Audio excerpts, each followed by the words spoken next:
welcome YouTubers. Long time no see, no talk, whatever. But anyway, I hope you had a Merry Christmas. Hope Santa Claus didn't leave you a chunk of coal in your sock. And hope you all had a Happy New Year. Hope it's safe for you and all that stuff. But anyway, been once I've done a video. I figured, well, maybe I'll do a little quick update type on a couple things here. Let you know what I've been up to besides the obvious day job. But anyway, a while back, I think sadly, it's been a while, I posted a video called Old House Plumbing involving the 01 Chevy 2500 HD truck and its braking system. I've finally got it fixed. Bricks are good on it now. Had to replace 2 lines from the actual master cylinder back to the ABS unit on the frame rail. And the worst part about that whole job was not so much replacing the line, but getting the air out of the system. Now, I have 2 system methods here of doing the brake bleeding as a one-man job. I don't advise really using them for bleeding the system if you have replaced a brake line from the master cylinder back to the ABS unit, or if you replace a line from the ABS unit to a caliper. If you're just going to do maybe a caliper or you're just replacing pads, these will probably do fine. But the sad lesson I learned, if you're going to do the big thing, lines, replace master cylinder, stuff like that, get 2 guys. One to do the work as of breaking the bleeders loose and cracking lines and getting the air out of the system, and the second guy sitting there in the cab pumping the brakes. But anyway, the methods I had here were the trusty standard vacuum pump, hand vacuum pump, where you hook it on the bleeder, on the caliper, or the piston, and you pump it and pull the air out. Try to pull the air out of the system that way.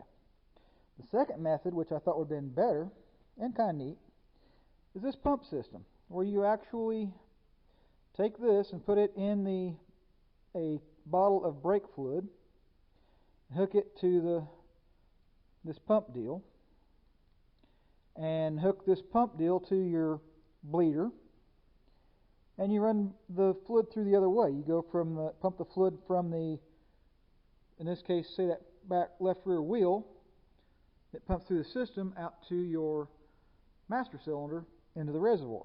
Now, of course, when you go do this, pull all the fluid out of the reservoir first so you don't overflow and get brake fluid over everything and mess things up.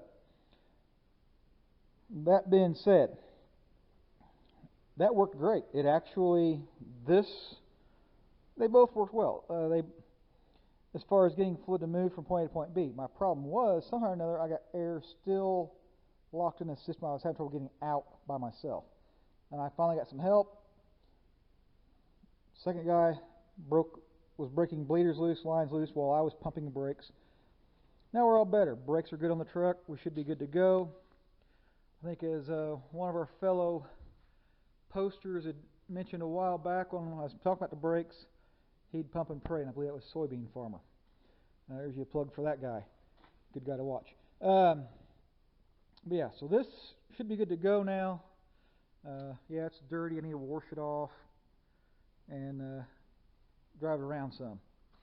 But yeah, that's my thing on the two versions of brake bleeding systems for one guy.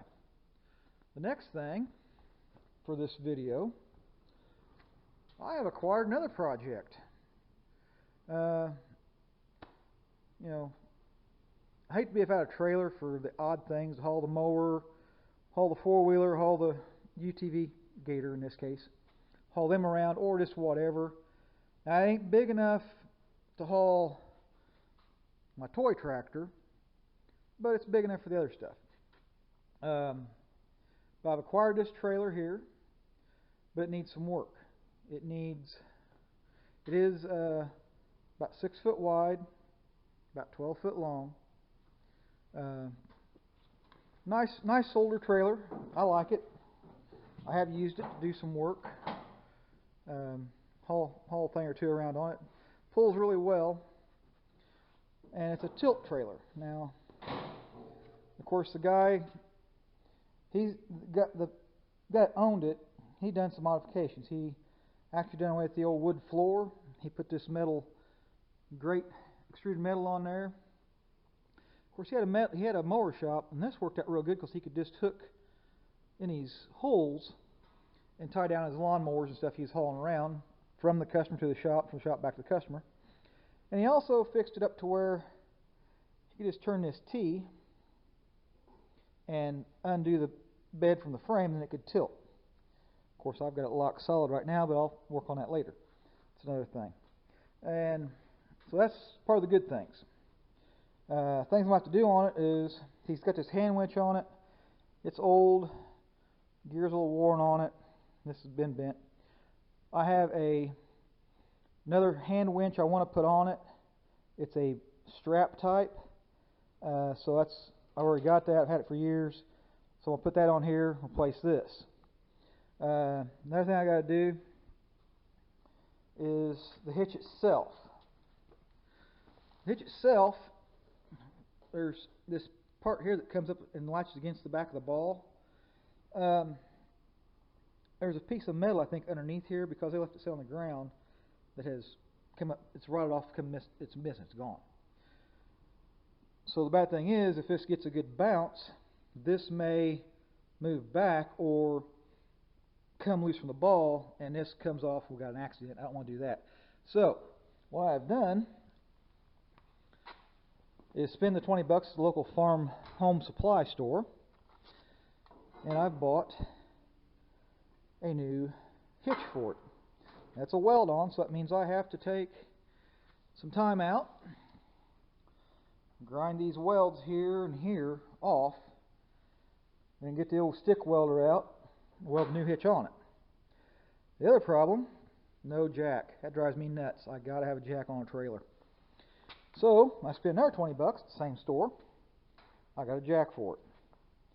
So that's two little projects, three project. The other thing is the rims. He's got mismatched rims on. Good tires, just mismatched rims. So one of my stepsons has hooked me up with a nice set of rims. Nice aluminum rim. Just need to clean them up. And I wanted to have it so it looked good, look pretty going down the road. Can't help it. It's vain. It's me. So eBay. Got some nice, pretty stainless steel center caps. And if you're going to go the trail look pretty going down the road, you don't really want to see that. Just a bare nut. So I went and got new lug nuts for it. So it'll look nice and sharp. Whoops. It'll look sharp going down the road. Screw that. Anyway. So yeah, we got tires and rims to do, hitch, jack, and I want to upgrade the lights on it. Because it's got the old light bulbs on it, incandescent light bulb. I want to upgrade the lights. I've been thinking about looking at it, contemplating. I just happened to walk through the Walmart. I found these lights here. Now, I'm not pushing you Walmart shopping on you. I'm not pushing this Blazer brand light fixture on you. Not by any means. It just happened to be one I seen at the store. I thought this might work great. Now, what got me and really kind of sold me on the idea behind them. Now, they are an LED light, as you can see. The tag, it is an LED light. What got me was, that's right, these have backup light bulbs in them. So I rig up the light fixture to hook up to have backup lights. I like that idea because I don't plan on really pulling this trailer in the dark after, dark night, whatever. But who's to say it's not going to happen? It'd be nice to have them lights back there blaring, and so I can kind of see where I'm backing into if I'm out after dark. And their thought too is even in the daylight from the parking lot at the local hardware store, big chain hardware store, whatever. Maybe that person behind me will see the lights come on and know I'm backing up, look out. Anyway, oh heck, we've killed 10 minutes on this video real quick. So there you go. That's one project. One project ready to go back on the road. Second big project of sorts to go. At this point, I'll say I've noticed that a few of you have found that subscribe button. Some of you have found the like button. I do appreciate that. Like I always try to tell you, like everyone else, hit that wherever that like button is over here, over here. Hit the like button. I appreciate it. Hit the dislike. Okay.